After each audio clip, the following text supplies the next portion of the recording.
demander au révérend Beken Kokobé de présenter ce moment au Seigneur. Nous prions le Seigneur. Dieu des circonstances, tu nous donnes de vivre ce dimanche 4 mai pour célébrer la famille dans notre Église. Louange à toi pour ce temps. Louange à toi pour les événements que tu nous imposes. Alléluia, alléluia à toi pour cette émission que nous déposons sur ton autel, afin que nous soyons des acteurs dans la dimension de ta volonté et que le peuple qui suit soit édifié au nom puissant de Jésus-Christ, le ressuscité de Pâques. Amen. Amen. La famille est importante dans la vie d'une communauté comme la nôtre, mais aussi très importante pour une nation. Et l'Église a bien voulu mettre cette journée à part pour que nous puissions célébrer la famille. Et je suis heureux de partager ce moment avec vous, chers téléspectateurs. Merci de ce que vous prenez part à la vie de notre communauté, mais par rapport à la famille, je voudrais saluer ici M. Amos Boni. M. Amos Boni, il est sur ce plateau aujourd'hui, pas comme famille, mais comme membre du comité d'organisation de l'Église méthodiste de Côte d'Ivoire dans le cadre de l'investiture du président de l'Église. Bonne arrivée à vous. Merci, pasteur. Comment vous allez? Ça va très bien. Très bien. Ensuite, en face de lui, nous avons Émile Soso. Lui aussi, il est là dans le cadre de l'investiture du président de l'Église. Il fait partie du comité de protocole, du département du protocole du comité d'organisation. C'était une joie pour nous de vous accueillir. Merci infiniment, pareil pour moi également d'être sur ce plateau qui est très enchanté. À ma gauche, nous recevons M. Begré Franck Ezosé. Begré Franck Ezosé, il est chef d'antenne au niveau de la Voix de l'Espérance. C'est un honneur encore ce jour parce qu'il est déjà passé sur nos antennes. Bonne arrivée à vous. Merci, pasteur. Bonjour également aux spectateurs de la RTI qui nous suivent en ce moment. Bonjour à mes chers aînés qui sont là et nous sommes heureux d'être à votre côté pour ce moment important. Nous parlons de la famille, mais c'est aussi la famille qui est mobilisée ou qui doit se mobiliser pour l'investiture du nouveau président. Et enfin, nous avons notre ami, le révérend Beken, honorable Beken Kokobé. Comment vous allez? Tout va bien. Tout va bien. Voilà. Il est le directeur du département Réveil, Évangélisation et Croissance de l'Église. Bonne arrivée. Merci. Alors, ici, je suis honoré par mon aîné, le très révérend pasteur Aman Lazare, responsable du département de l'éducation et de la famille de l'Église méthodiste de Côte d'Ivoire, qui me fait la passe de venir le représenter. Oui, bon, parce que j'ai une famille centenaire quand même, que je célèbre en ce jour. Tout à l'heure, on serait au temple de Biarritz. Bien sûr, pour l'église centenaire du Grand Abidjan. Voilà, donc c'est une grâce de vivre ce moment avec vous. On va saluer l'église du plateau parce que, bien que nous avons la fête, une situation s'est produite dans la communauté. Dieu a fait sa volonté. Oui, écoutez, la marche qui affermit notre foi n'est pas une marche linéaire. Elle est ponctuée d'événements multiformes. Voilà, parce que Dieu parle tantôt d'une manière, tantôt d'une autre. Et pendant que nous sommes en train d'organiser, nous sommes en train de vivre notre centenaire, Dieu nous a vus capables de supporter une épreuve et nous vivons l'épreuve dans la foi, dans la dignité et nous allons faire le culte et au temps marqué par Dieu, nous irons pleurer avec la famille, avec les familles parce qu'au plateau, on parle en termes de familles, plusieurs familles qui sont frappées par des deuils, mais Dieu nous donne du tenir. Particulièrement, on salue la famille Dago. Voilà, nous saluons la famille Dago Akribi pour l'étoile qui nous a déjà dévancé, notre fille, notre petite sœur Emmanuela, qui est déjà rentrée dans la félicité, mais qui nous a donné de croire que Dieu peut à tout moment nous visiter. On peut dire qu'elle est tombée les âmes à la main parce qu'elle était pleinement engagée dans l'organisation du centenaire. Est-ce qu'il faut dire les âmes à la main? Non. Dieu nous demande d'être toujours prêts. Parce que nous ne savons ni l'heure ni le jour. Et elle a été toujours prête jusqu'à l'ultime minute de son départ de la terre. Elle était toujours connectée au Seigneur parce que nous étions à quelques heures de notre dîner gala de gloire. Et là, comme elle était responsable du marketing, elle était jusqu'à l'ultime minute en train d'organiser. Voilà, donc le Seigneur a voulu qu'elle parte dans sa présence, mais toujours étant connectée sur elle. Pour elle, nous pouvons témoigner qu'elle est partie à l'heure du Seigneur sans faiblir dans sa foi. Comme vous le disiez tantôt que votre grand frère vous a fait la passe, c'est la famille. Hein. On va vous donner l'occasion pour saluer d'abord votre épouse. Bien sûr, la plus belle du jour, mon épouse Christelle Aye Kokobé. Voilà, nous saluons la famille Kokobé, la famille biologique, la famille de Nyamadiès, voilà, la famille géographique, et la famille centenaire, donc la famille spirituelle, parce qu'il faut, quand on parle aujourd'hui au niveau du département, c'est toutes ces entités. La famille biologique, la famille géographique et la famille spirituelle. On va faire le tour de la table au niveau de la famille. Oui, au niveau de la famille, c'est une belle occasion que nous avons. Et nous avons l'honneur d'avoir ici, avec nous dans les locaux de la RTI, notre charmante épouse, notre collègue, notre collaboratrice, celle qui nous accompagne, Olivia Diko-Becré, que je voudrais saluer, que le Seigneur bénisse sa servante pour tout l'accompagnement et puis saluer tous les responsables du département de la famille. Vous savez que le très révérend Lazare Amand est notre père et il nous suit de très près. Et nous avons été heureux aussi de venir pour cette célébration. Vous savez que la Voix de l'Espérance aussi, c'est aussi une famille. On continue de souhaiter le bonheur en tant que couple dans la vie de la Voix de l'Espérance. Et pour ceux qui sont habitués à voir nos mariages, en tout cas, la famille est honorée à la Voix de l'Espérance. Comme elle est dans les locaux, certainement vers la fin, vous permettez qu'elle vienne ici et puis on termine avec elle, parce que c'est la famille. C'est vous qui nous donnez la famille. Si vous donnez l'occasion, dans tous les cas, elle peut se présenter à nous. Il n'y a pas de Monsieur Amos Boni. Merci beaucoup, pasteur. Je crois que c'est une très bonne occasion de saluer mon épouse. Nous sommes ensemble dans ce cheminement depuis cette année, 41 ans maintenant. Waouh. Et Dieu nous a fait grâce d'avoir 4 enfants. Et hier, nous avons fait le mariage civil de la dernière. C'est vraiment un privilège. Et je crois que le thème du jour est très important. Le thème du jour, c'est une invitation que le Seigneur nous lance à la voix dans nos familles. Je pense que le pasteur va développer ces choses. J'interviens aussi pour saluer toutes les familles, les membres du département. Nous sommes à la formation, mais il y a beaucoup d'autres structurations au niveau du département de la famille. Et je pense que c'est une occasion exceptionnelle que le Seigneur nous donne. Parce que la famille est vraiment la base de toute société. Monsieur le ministre Soso, on va vous donner aussi l'occasion de saluer votre famille. Je voudrais saisir l'opportunité qui m'est offerte pour saluer Pélagée Roselyne Soso, mon épouse, que j'appelle affectueusement Pelle Rose. C'est que la famille constitue... Je n'ai pas sur ce plateau que vous l'appelez Pelle Rose. Hein. J'espère que dans... Je vous assure que c'est des... Vous voyez, le tabouret royal, on ne le déplace pas comme cela. C'est à des moments bien précis, bien placés, pour que ça résonne comme il se doit quand on tape sur un tambour royal.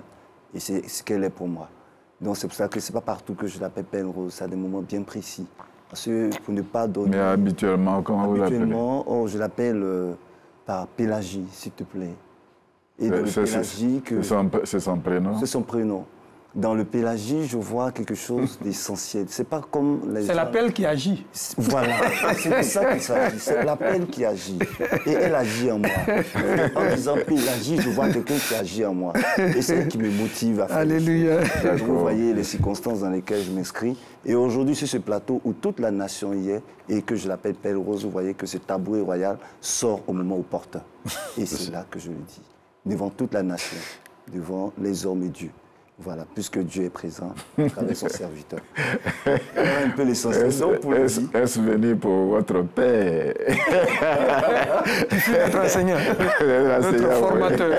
C'est toute une grâce et à tous ceux de l'Église Éternité de Grand Bassin qui sont dans cet environnement aussi, à toutes les familles de l'Église Éternité.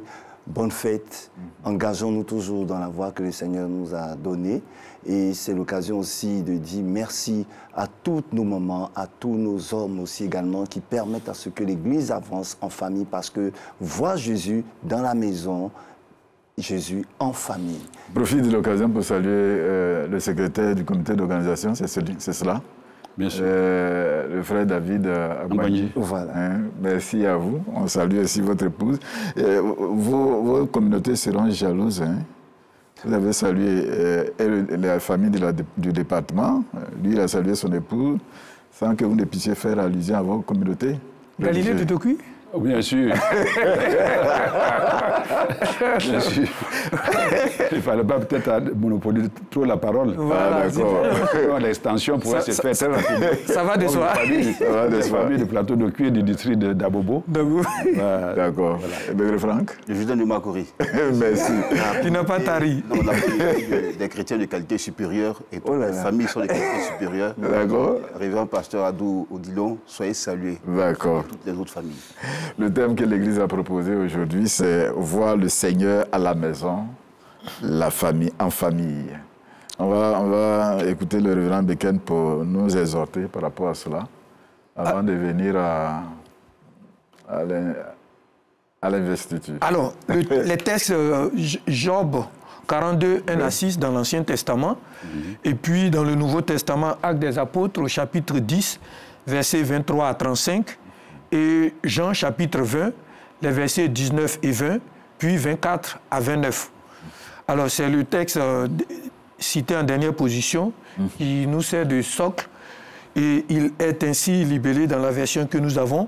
Le soir de ce jour, qui était le premier de la semaine, les portes du lieu où se trouvaient les disciples étant fermées, à cause de la crainte qu'ils avaient des Juifs, Jésus vint, se présenta au milieu d'eux et leur dit: la paix soit avec vous.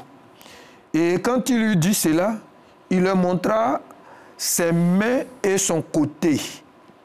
Les disciples furent dans la joie en voyant cela, en voyant le Seigneur. Donc, verset 24, Thomas, appelé Didyme, l'un des disciples, n'était pas avec eux lorsque Jésus vint. Les autres disciples lui dirent donc: nous avons vu le Seigneur. Mais il leur dit: si je ne vois dans ses mains la marque des clous, et si je ne mets mon doigt dans la marque des clous, et si je ne mets ma main dans son côté, je ne croirai point. 8 jours après, les disciples de Jésus étaient de nouveau dans la maison, et Thomas se trouvait avec eux. Jésus vint, les portes étant fermées, se présenta au milieu d'eux et dit: la paix soit avec vous. Puis il dit à Thomas: avance ici ton doigt et regarde mes mains. Avance aussi ta main et mets-la dans mon côté. Et ne sois pas incrédule, mais crois. Thomas lui répondit: mon Seigneur et mon Dieu. Jésus lui dit: parce que tu m'as vu, tu as cru. Heureux ceux qui n'ont pas vu et qui ont cru. Alors notre thème... Peut-être que... Avant d'aller un peu plus loin, l'impression qu'on a, c'est comme c'est à cause de Thomas, le Seigneur est venu là. Bon, est-ce que c'est à cause de Thomas? Mais en fait, le Seigneur avait la lourde responsabilité de rétablir un tableau. Alors, lequel des tableaux? Il s'agit des disciples qui vivent la résurrection, on va dire, dans l'incrédulité. Parce que dans la première partie, versets 19 et 20, il est dit que le soir, donc Marie de Magdala a fait déjà les 2 voyages, on va dire comme ça. Premier voyage pour dire qu'on a enlevé le Maître, on a enlevé le Seigneur. Deuxième voyage pour dire qu'il est ressuscité. Mais notre verset nous dit qu'ils sont encore dans la crainte. Mais il a enseigné 3 ans qu'il va ressusciter. Ils sont toujours dans la crainte. Ils sont en groupe, mais dans la crainte. Thomas n'est pas là. Alors que Jésus apparaît, tout est fermé. Il n'apparaît pas comme un fantôme. Tout est fermé, le ressuscité. Même quand tout est fermé, il entre, il donne le shalom et il... Vous voyez, le texte nous dit qu'il présente, vous voyez, il pose un acte prophétique. Il présente ses mains et son côté. Parce qu'il sait déjà, c'est la crainte qui les habite. Il connaît dans l'omniscience et l'omnipotence et l'omniprésence. Il sait qu'en eux ou parmi eux, il y a toujours l'incrédulité qui règne. Thomas n'est pas là, mais il présente déjà sa main. Thomas n'est pas là, mais il présente son côté. Les autres croient. Vous voyez, il y a 8 jours qui séparent la deuxième apparition ou la deuxième venue de Jésus dans cette maison. Certainement, quand Thomas est venu, on lui a dit qu'on a vu le Maître. Thomas dit, moi, si je ne crois pas, je ne vois pas. C'est parce que les autres lui ont dit, nous, on a vu ses mains, on a vu son côté, c'est bien lui. Thomas dit, tout ce que vous dites là, moi, Thomas, je ne crois pas. Mais Thomas est qui? Thomas, c'est le disciple qui a participé à tous les enseignements, le coaching du Seigneur, le leadership du Seigneur, mais il ne croit pas. Et 8 jours après, il voit le Seigneur et le Seigneur va droit au but pour dire, Thomas, il n'y a pas... Regarde, les preuves sont là. Donc, c'est comme s'il disait, regarde les cicatrices. Ça est là encore. Regarde le côté quand, avant de mourir, est-ce que j'avais ces cicatrices? Est-ce que j'avais ces traces? Mais voici la maison que nous avons très souvent. Voici la famille que nous constituons. Et donc, quand l'Église, de manière prophétique, à travers le département, veut que nous parlions de voir le Seigneur à la maison, en famille, il veut que nous nous approprions ces tableaux et nous tirions des leçons. Donc déjà, voici ce que nous devons voir. Dans la venue ou l'apparition de Jésus-Christ à ses disciples. On peut continuer. Alors, qu'est-ce qu'il faut voir? On comprend que nous avons des maisons, des familles qui vivent dans la crainte. Aujourd'hui, l'actualité est là. Nos maisons, nos familles vivent dans la crainte. Quand je parle de maison, famille, je prends d'abord dans la dimension biologique. Mais je prends aussi nos maisons, nos familles, dans la dimension spirituelle, qu'est l'Église qui vit dans la crainte. Et je prends aussi dans la dimension géographique notre nation. Et c'est ce que le département nous donne d'enseigner aujourd'hui. La maison dans la dimension biologique, la maison Kokobé, la maison Boni, la maison Soso, la maison Begré. Mais la maison spirituelle, la maison, les béatitudes du plateau, nous vivons dans la crainte, nous vivons dans le manque de foi. Parce que Thomas n'était pas, je dis, un juif quelconque, mais c'était un disciple. Il a manqué de foi. L'incrédulité se vit aussi dans nos églises. Parce qu'il suffit qu'il y ait événement. Nous, au plateau, on a connu un événement ou des événements. Nous vivons notre centenaire avec la mort qui nous secoue. Les gens disent, il y a beaucoup qui disent, mais ce n'est pas la peine. Oh, mais il ne sert à rien de croire en Dieu. Parce que l'incrédulité n'est pas prêchée ou n'est pas vécue par les païens. Mais l'Église aussi vit, mais également dans la dimension géographique. Aujourd'hui, nous voyons notre actualité, on parle dans des sons discordants avec les élections qui se profilent. Chacun va pour sa chapelle politique comme si Dieu n'existait pas, comme si Dieu n'avait pas un plan pour notre nation. Le département reçoit la révélation à travers ce qui est scripturaire que Dieu, quel que soit le tableau que nous allons lui présenter, il entrera dans nos maisons. biologique, il entrera et il entre dans nos maisons spirituelles, il entre dans notre maison géographique qu'est la Côte d'Ivoire, il va régner en ressuscité. Même si quelqu'un a fermé, même si quelqu'un croit qu'il maîtrise, Dieu est le maître du temps et des circonstances, il nous imposera l'accomplissement de la prophétie pour nos maisons biologiques, pour nos maisons spirituelles et pour nos maisons géographiques. Alors, je veux dire à quiconque nous regarde que nous prêchons le Jésus-Christ ressuscité de Pâques. Il entre, quelles que soient les fermetures, il entre dans nos cœurs, il entre dans nos systèmes, il entre dans notre organisation pour régner et imposer le shalom, la paix que le monde ne peut donner. Personne ne peut nous empêcher d'être en paix parce que notre Dieu règne encore. Nous fléchirons les genoux à cet effet et nous vivrons la paix véritable que le monde ne peut donner. À Dieu donc soit la gloire pour le ressuscité qui rentre dans ma famille biologique, qui rentre dans ma famille au niveau du village, qui rentre dans ma famille au niveau de mon église et qui rentre dans ma famille qu'est la Côte d'Ivoire. À lui soit la gloire. Vous avez dit que c'est une famille chrétienne. C'est là qu'on voit l'incrédulité, mais les autres qui ne sont pas chrétiens. Non, mais eux, on va dire naturellement, s'ils ne sont pas chrétiens, ça veut dire qu'ils ne croient pas en Christ. Alors, donc, naturellement, ils vivent. Il va pas entrer dans mais ils rentrent partout.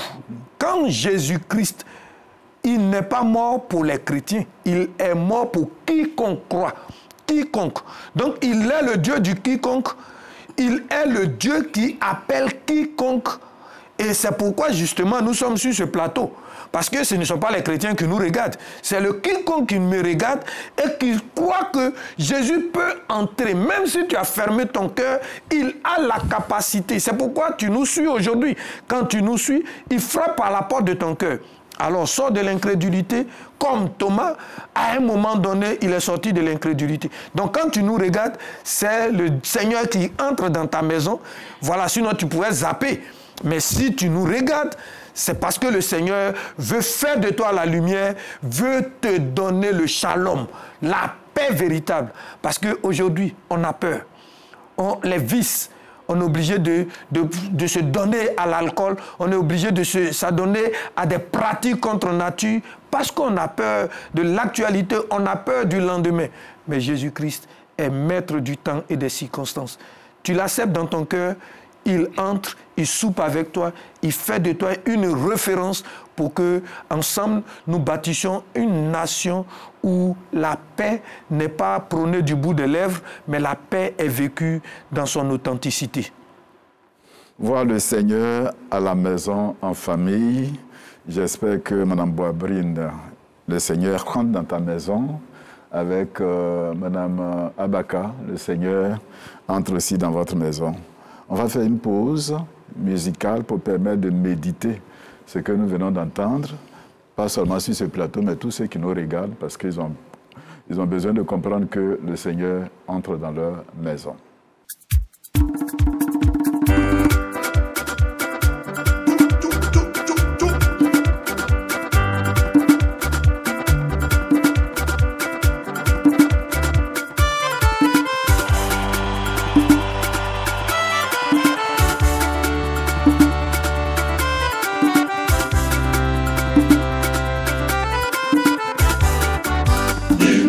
Changer, son nom c'est Yahweh, ce qu'il a prévu pour moi, il le fera, il n'a point changé, son nom c'est Yahweh,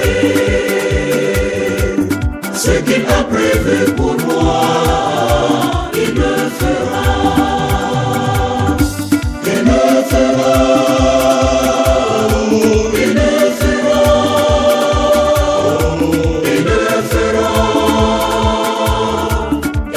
Changer au bout, ce qu'il a prévu pour moi, il le fera, il le fera.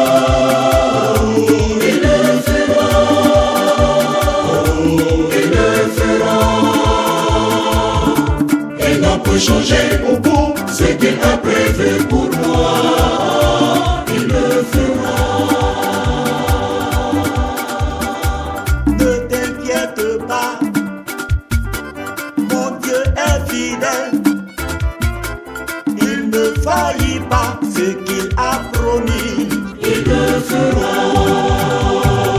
Ce que sa bouche a dit, sa main l'accomplit. Garde le silence, sois persévérant. Il le fera. C'est fait. Nous sommes là pour continuer maintenant de savoir que nous avons un président de l'Église.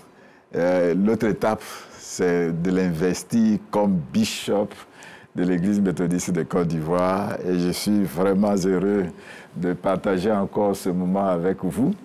J'espère que vous allez nous aider à comprendre toute l'organisation qui est mise en place pour que nous puissions aller célébrer, glorifier le Seigneur. Vous allez me dire certainement où, quand. Je vais commencer d'abord par Amos Boni et puis venir au pasteur pour nous dire l'investiture, le fondement biblique de l'investiture. Mais il y a une étape qui a été franchie avant d'en arriver là. Et bien sûr, merci beaucoup, pasteur. Je pense que c'est un événement exceptionnel parce que vous savez que l'investiture, c'est l'aboutissement d'un processus. Et nous nous réjouissons de ce que l'Église, en tant que structure qui dépend du Seigneur, est organisée, est structurée. Et donc, à ce qui concerne notre communauté, nous sommes en train d'organiser la 6e investiture. Parce que nous avons commencé depuis le jubilé, dans les années 60, donc 64, avec le pasteur Samson Angui, qui était le premier président, ensuite le pasteur Auguste Aka, le pasteur Emmanuel Yando, le pasteur Lambert Nchou, le pasteur Boni Benjamin, et aujourd'hui nous sommes avec le pasteur Moudé Séraphin. Oui. Et donc, après les textes qui ont été révisés, sont passés aux élections. C'est de notoriété publique aujourd'hui. On sait que cette élection a été extraordinaire parce que nous sommes passés à 4 tours. Je pense que c'est un clin d'œil qui doit être fait au niveau de la politique. On peut dire qu'on peut faire des transitions pacifiques, on peut faire des changements de gouvernance sans aucun souci. Et nous nous réjouissons de ce que l'Église ait pu vraiment donner cet exemple-là.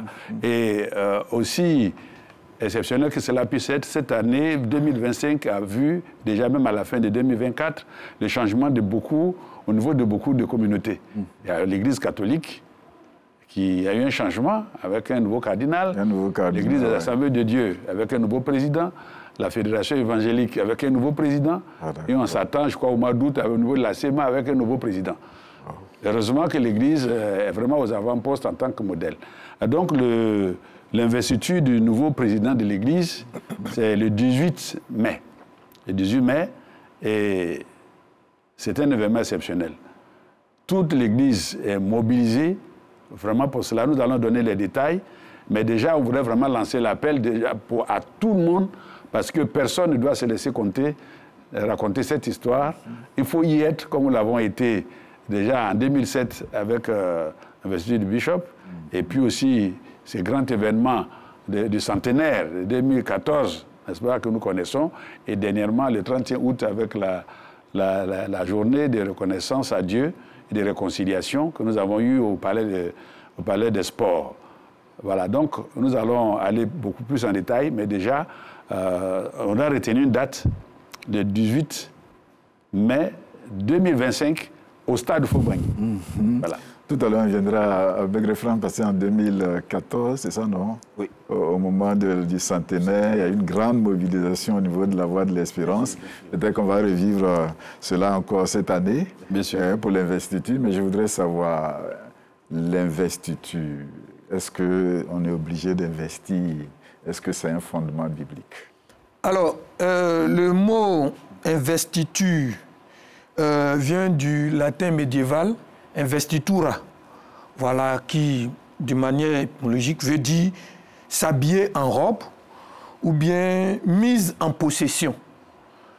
Alors, beaucoup vont penser que, ah mais si ça vient du latin médiéval, c'est que c'est un mot profane. Donc, non, ça un fondement scripturaire. Quand nous prenons Exode 29, puis Lévitique 8, nous voyons que Moïse va investir Aaron et ses fils à l'effet de porter le sacerdoce. Voilà, donc ce n'est pas une cérémonie quelconque, ça a un fondement biblique. C'est déjà de manière vétérotestamentaire. Voilà. Et quand on lit ces deux textes que je cite, Quand on a dit vétérotestamentaire, l'Ancien Testament, bon, voilà, il faut que tous ceux qui suivent là. Non, il faut que Franck sache que j'ai fait l'histoire. Alors, donc, c'est depuis l'Ancien Testament. Oui. Donc, nous sommes une église liturgique. Nous avons nos deux pieds dans la Bible. Il faut qu'il y ait une cérémonie solennelle pour recevoir l'onction. Voilà, pour ouvrir une nouvelle ère. Tout à l'heure, le président Amos Boni parlait on est au 6e président. Voilà, mais chaque fois, il y a eu une cérémonie solennelle pour que celui qui ouvre l'ère soit ou reçoive l'onction du dévancier. Et jusqu'ici, Dieu nous a fait la grâce que chaque fois, celui qui sort est vivant pour donner l'onction. Et ça, c'est ce qui s'est fait dans Exode 29 et Lévitique 8. Il y a dans l'organisation toute une liturgie. Quand nous prenons les textes, nous verrons que, par exemple, dans ce texte-là, il y a 7 jours de festivités où, je vais dire, 4 tableaux se dégagent. On a, premièrement, le tableau où on lave, le lavement ou le lavage est-ce que je dois dire l'impétrant, mais du nouveau. Donc Aaron et ses enfants ont été lavés par Moïse. Ça, c'était le premier tableau. Ensuite, il y a eu le tableau de la consécration par des sacrifices. Nous sommes dans l'Ancien Testament, donc il y a eu des sacrifices sanglants, donc sacrifices d'animaux, mais il y a aussi eu des offrandes d'investiture ou de consécration. Ça, c'était le deuxième tableau.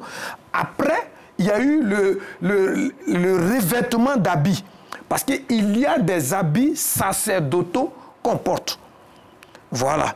Et la 4e dimension, donc le 4e tableau, il y a l'huile d'onction qu'on verse sur le prêtre ou le sacrificateur. Donc, dans l'Ancien Testament, il y a toute une liturgie. Nous, au niveau méthodiste, on aura notre liturgie appropriée pour l'investiture. Donc, c'est un impératif. Et voici ce qu'il faut déjà retenir. Mais la cérémonie se fait sur un autel sacré. Cette année, de manière prophétique, et je le dis en tant que, là c'est la dimension du responsable du mouvement de réveil, de manière prophétique, nous ferons l'investiture du 6e président de l'Église au stade Félix Houphouët-Boigny. C'est pour nous l'autel par rapport à l'actualité du pays. Nous sommes en 2025, on ne va pas se voiler. Les élections commencent à nous faire peur.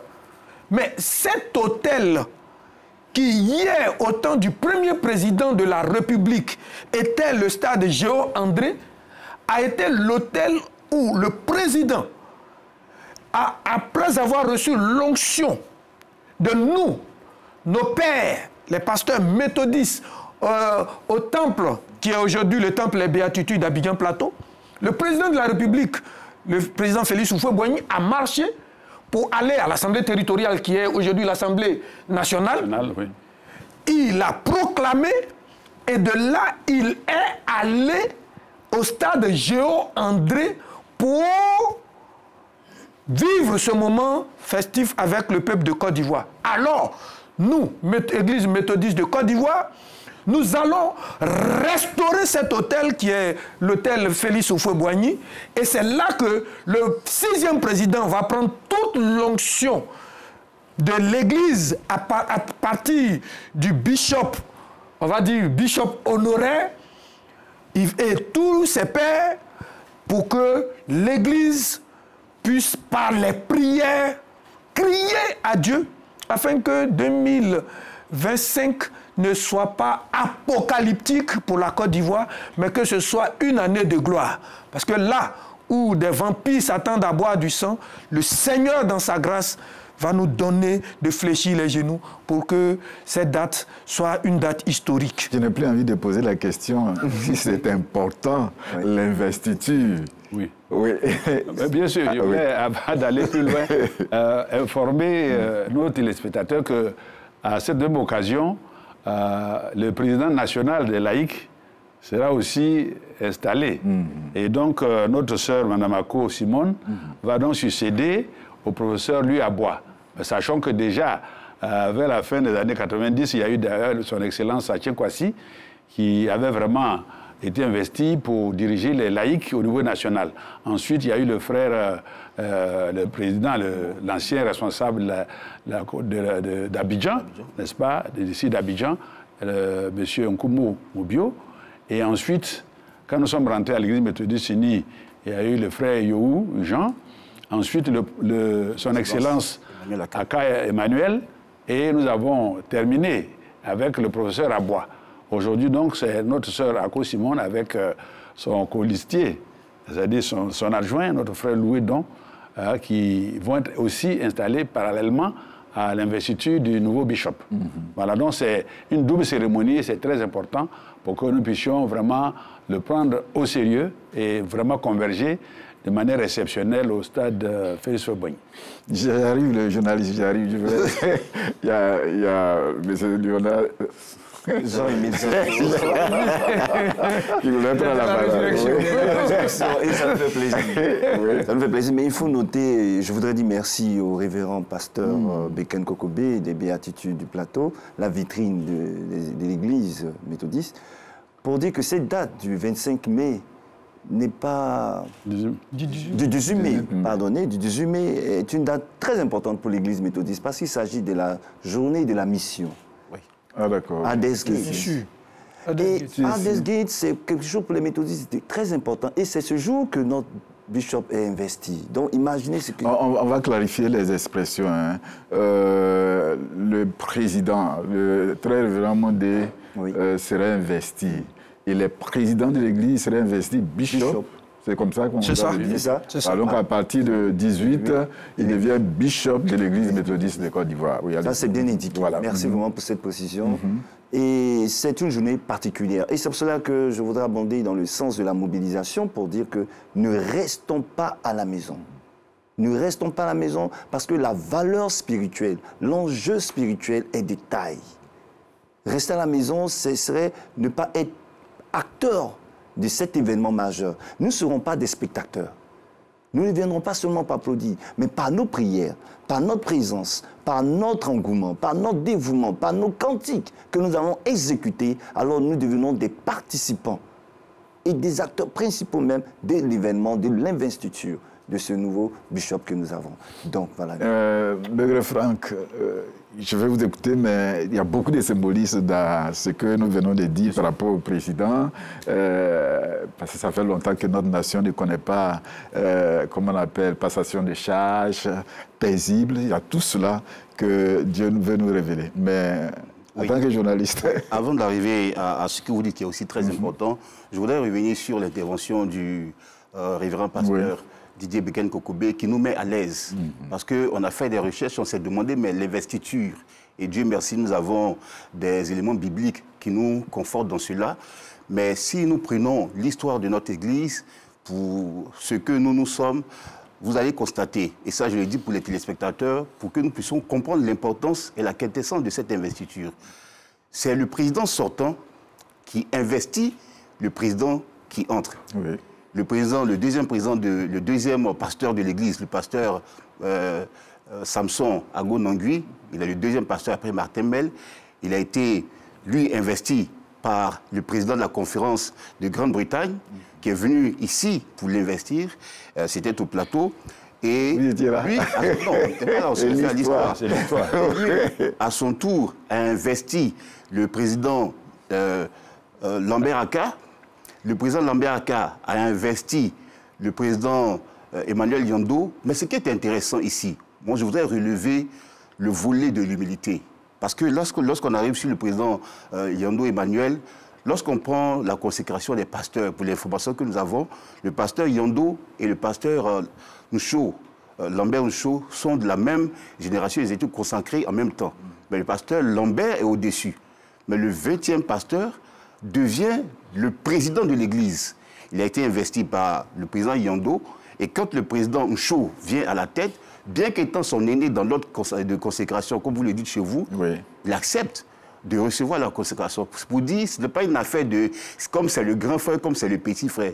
Celui qui viendra après le président Moudé, s'il est plus âgé que lui, ben, l'honneur lui reviendra d'investir le futur. Pour l'instant, nous parlons de l'investiture du 97e pasteur sur l'ordre pastoral que nous avons reçu.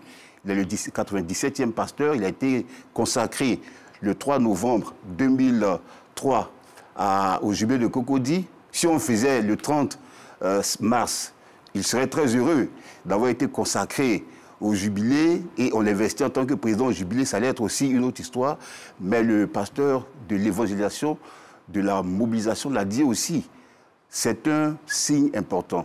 Et nous, en tant que des jeunes, en tant que des gens qui montent aussi, qui voyons tout ce qui se passe, c'est un signe important pour l'Église elle-même, mais pour la nation, comme on l'a dit. Et le stade Feu-Boigny, je pense que là même, c'est encore très restreint. On a vu le centenaire, vous l'avez dit tout à l'heure. On a vu le centenaire et moi, j'ai fini par la grâce de nous autres, nous avons fini le 18 tout s'est bien passé, on est au lendemain. Et il n'a pas eu tort de dire le 25, parce que pour lui, il a déjà fini le 18 par la foi. Oui, par la foi. Begin, le 18, en rappelant que c'est la journée de la mission, comme si Bishop Benjamin dira à son cadet, son successeur, la porte de la mission, elle est ouverte. Alors, le bishop Benjamin Boni avait un maître mot. La vision missionnaire. La vision missionnaire. La vision missionnaire. Alors, vous voyez que pour nous, méthodistes, il n'y a pas de hasard.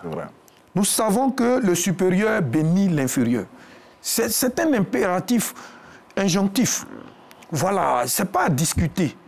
Et aujourd'hui, l'Église méthodiste aborde une dimension, je dis internationale, pour dire ça comme ça, de manière simple.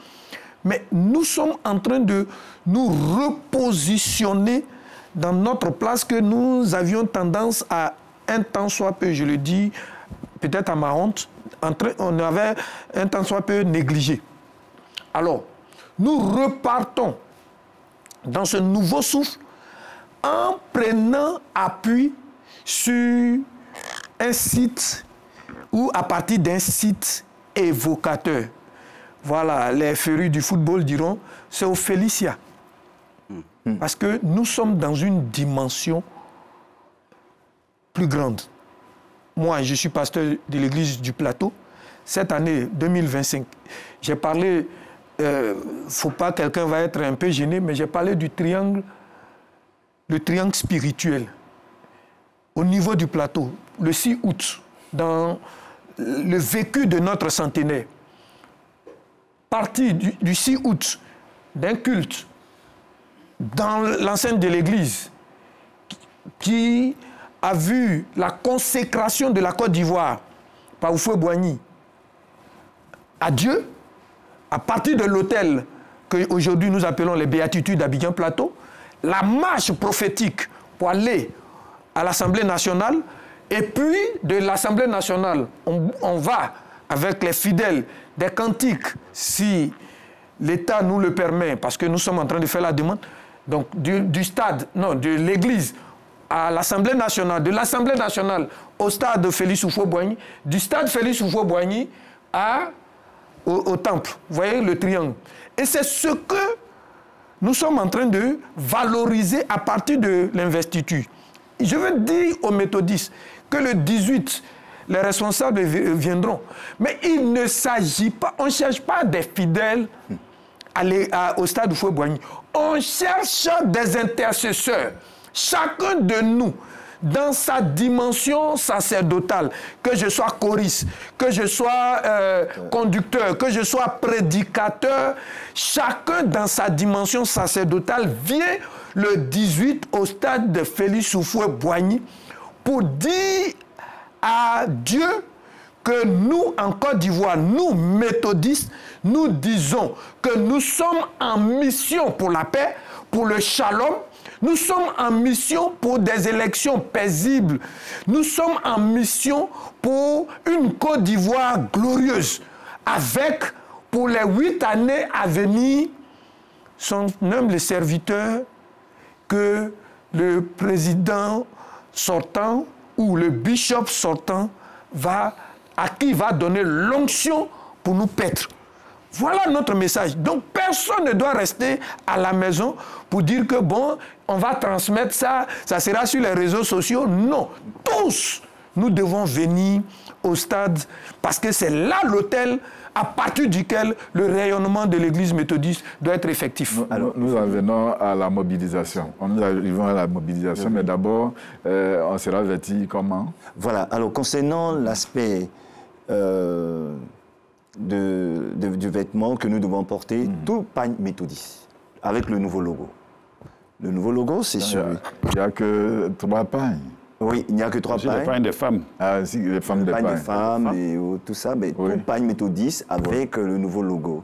Donc, nous allons permettre à tous les méthodistes de pouvoir porter ce pagne et venir prendre part à cette célébration. Donc ceux qui n'ont pas encore leur pagne, ils peuvent aller... C'est maintenant. C'est maintenant. Maintenant. Voilà, à l'heure où nous parlons ce dimanche même, allez là où vous pouvez avoir un pagne acheté. Et le lundi, allez directement à la boutique de la conférence pour pouvoir prendre ce pagne. C'est ouvert à partir de 8h jusqu'à 16h30.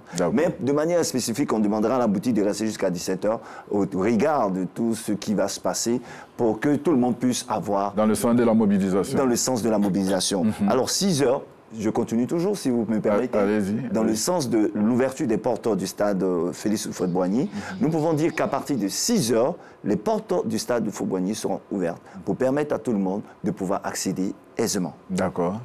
6h, oui, Begré, ça, vous êtes bien placé. Oui, bien placé dans le sens de la mobilisation, parce qu'aujourd'hui, le révérend pasteur Didier Beken Kokobé parlait de tous ceux qui nous écoutent, tous ceux qui nous suivent. Moi, au milieu de ceux qui nous suivent, qui sont les téléspectateurs, je voudrais m'adresser aux auditeurs de la radio, qui est aussi engagé, qui est au cœur de cette mobilisation. Déjà, nous avons participé avec l'accord de monsieur le directeur de la radio méthodiste, nous avons participé aux séances de travail pour voir les dispositions que nous, on prend en tant que médias pour que la Voix de l'Espérance puisse accompagner ce processus. Et on se rappelle de 2014, ça fait 11 ans après, nous nous retournons au stade Houphouët-Boigny pour dire merci à l'Éternel. Parce que nous avons demandé aux auditeurs, nous avons demandé aux fidèles de sortir. Il n'y avait pas la télévision méthodiste. Dieu merci, en 2025, nous n'allons pas cette fois-ci seuls, nous allons avec toutes les structures de communication. Nous sommes mandatés par la directrice générale de la communication et nous ne pouvons que jouer notre partition. Et depuis quelques jours, sur les antennes, vous entendez cette différente mobilisation. Nous sommes heureux de retrouver nos aînés du comité d'organisation. Et pourquoi pas, à partir même de ces jours-ci, vous allez constater aussi au niveau de la radio la présence de toutes ces différents groupes constitués, ces familles constituées, pour venir lancer l'appel. Et l'heure n'est plus au débat. On a bien compris ce que c'est. Nous comprenons la portée hautement spirituelle de ce grand événement. Et je voudrais aussi dire à tous ces jeunes qui nous écoutent, nous n'étions pas au stade Houphouët-Boigny en 1985. Vous n'étiez pas là en 2003 lors de l'acceptation pour l'intégration. Vous n'étiez pas là au centenaire. Une belle occasion. Vous avez l'occasion d'être là en 2025. Pourquoi manquer cet événement? Pourquoi accepter que Exaucé reste sur les antennes pour faire commentaire pour vous? Ceux qui vont écouter là, c'est ceux qui ne pourront pas aller au stade pour des questions, seulement que pour des questions indépendantes de leur volonté. Raison de santé. Raison de santé. Le reste là, on se donne rendez-vous au stade Félix Houphouët-Boigny. Le stade peut accueillir tout le nombre que nous sommes. Bien sûr, il y a des consignes qui ont été données, les voies les plus autorisées en parleront, mais pour le nombre que nous sommes actuellement, le stade là, c'est pour nous. C'est pour nous et je sais que vous n'allez pas rester à la maison, vous allez venir pour être témoin privilégié. Il ne s'agit pas simplement de dire, non, il y a une onction qui est donnée. Mais l'onction qui est donnée, c'est pour que nous puissions accepter celui qui est là. Celui que le président nous propose, le bishop sortant, dit, voici désormais méthodiste, celui qui est votre guide. Mais nous devons marquer notre approbation, nous devons marquer notre adhésion et je sais que ça va se faire. Bien. Au niveau Oui, il y a quelques consignes que nous devons... Oui, bien sûr, nous allons dans les détails.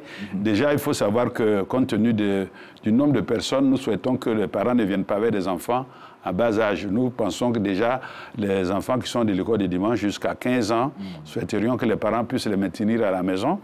Et puis aussi, les personnes d'un certain âge, surtout ceux qui sont sous traitement, qui sont malades, souhaitons qu'ils puissent vraiment ne pas se déplacer parce qu'il faut prendre les escaliers, il faut prendre les marches, etc. Donc, nous recommandons aussi vivement que tous ceux qui vont venir s'assurent qu'ils ont pris vraiment un bon petit déjeuner, n'est-ce pas? Un bon petit déjeuner. Ceux qui sont sous traitement, qu'ils ont pris correctement leurs médicaments. Nous voulons vraiment vivre cet événement de manière exceptionnelle. Nous ne souhaiterons pas avoir des couacs. Et donc, toutes ces dispositions doivent être prises. Nous sommes tous des méthodistes. Et nous venons de manière responsable et surtout dans la discipline. Nous sommes reconnus partout comme des personnes très organisées. On l'a déjà montré à plusieurs reprises. Et je pense qu'on ne va pas changer une équipe qui gagne. La manière dont nous nous comportons, nous allons encore rééditer ces choses, quels que soient les dispositifs qui seront mis en place. Même si vous devez faire un recul pour revenir, nous l'avons vu déjà. En 2014, il y en a qui étaient venus pour entrer et ce n'était pas la bonne entrée. Ils sont repliés jusqu'à la cathédrale. Ils sont revenus vraiment dans la discipline. Oui. Je pense que nous sommes connus pour ça et nous souhaitons vraiment que tous ceux qui viennent se prennent en charge. C'est la vérité. Hein. Voilà, on nous prête le stade Félix Houphouët-Boigny. Il faut vraiment que la nous discipline... allons laisser le stade tel qu'on l'a reçu et nous avons l'habitude de le faire. Il faut que chacun prenne ses responsabilités. Chacun jouera son rôle, les ecclésiastiques qui vont s'occuper de tout ce qui est la partie culturelle, mais nous qui sommes du comité d'organisation, nous allons prendre toutes les dispositions pour rendre le séjour agréable à tous ceux qui viendront, mais nous souhaiterons de leur part un minimum de discipline. Oui. Au niveau de la louange... Bien sûr, au niveau de la louange, il n'y a pas de souci. Il y aura plusieurs choristes qui vont nous entraîner dans les mélodies qui seront programmées. Nous sommes habitués à cela. Donc, il y aura non seulement plusieurs chorales qui vont fusionner, mais aussi plusieurs fanfares qui vont fusionner. Donc, l'ambiance sera vraiment de mise. C'est une très bonne ambiance. Nous allons passer un temps dans la ferveur. Je voulais aussi insister sur la journée de la mission. Oui. Parce que pour les méthodistes, cette journée-là est très importante parce que quand John Wesley, en 1738, a reçu le baptême de l'Esprit, n'est-ce pas? C'était à Aldersgate Street, c'était à la rue Aldersgate. Donc c'est un mouvement très important, un mouvement de l'Esprit. Nous sommes heureux que notre responsable il est bien placé, oui. Mais ceux qui viendront doivent savoir que ce jour-là, l'effusion de l'Esprit va se sentir. Ils viendront vraiment pour écouter Dieu nous parler et nous allons, comme un seul homme, être derrière le nouveau responsable. Parce que vous, un responsable, si il n'a pas vraiment le peuple derrière. Je pense que les méthodistes sont des personnes vraiment assez outillées pour vraiment reconnaître vraiment l'onction, reconnaître l'autorité. Et nous allons donc le faire. Ça commence par l'investiture et ensuite, tout au long du mandat de 8 ans, du nouveau responsable des laïcs avec son adjoint. Que le Seigneur bénisse. On est à la fin, j'arrive, on est à la fin parce que le temps qui nous est imparti est déjà arrivé à son thème. Le dimanche prochain, j'espère qu'on va revenir là. Seulement, on va terminer avec le révérend pasteur, mais 1 minute. Oui, juste pour mentionner que nous devons venir sans crainte pour des points de ravitaillement d'eau. Il n'y aura pas de vente à l'extérieur. Donc, c'est à l'intérieur, tout va se passer. Donc, ne nous inquiétons pas. Il y aura des points de ravitaillement d'eau pour permettre à tout le monde de pouvoir pouvoir étancher sa soif. Et ne pas venir avec d'objets tranchants susceptibles de pouvoir être refoulés. Donc c'est ce que nous pouvons dire. Mais dimanche prochain, nous allons insister. On aura tous les détails le dimanche prochain parce qu'on n'est pas inquiet. En 2014, pendant qu'il pleuvait... Oui. En 2003. C'était en 2014. 2014, il pleuvait dans tout Abidjan. Au plateau, il n'y avait pas la pluie. Tout est Et puis, on est sorti de là sans difficulté. Et je crois que Dieu permettra que ça se passe ainsi. Alors, nous invitons tous les intercesseurs. Oui. Parce que c'est d'abord une bataille spirituelle. Tous les intercesseurs, tous les membres du mouvement de réveil, ce n'est pas du Grand Abidjan, mais de toute la Côte d'Ivoire. Nous sommes interpellés. Nous devons être déjà à l'avant de ce programme. Il nous faut être tous là, suivant les consignes du département pour que nous puissions nous approprier ce moment. Écoutez, méthodistes, le Dieu que nous prêchons est le Dieu qui nous dit que nous sommes transformés de gloire en gloire.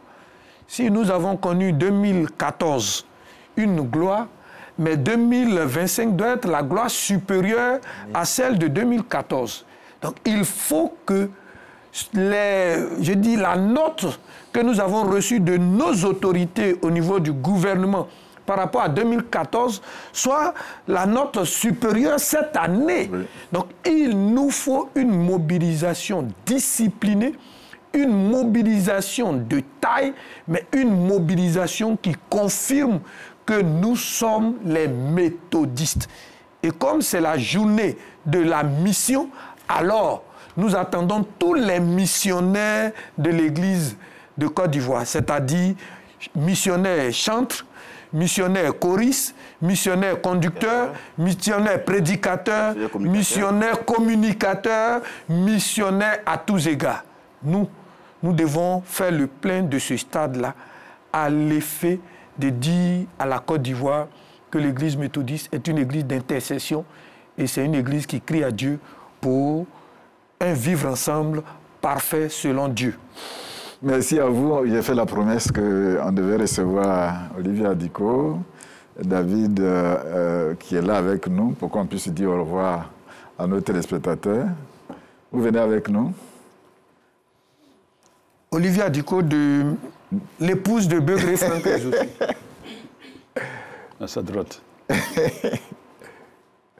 Voilà. Ah, donc elle va se mettre à côté de son époux bien. Non, pas forcément ça.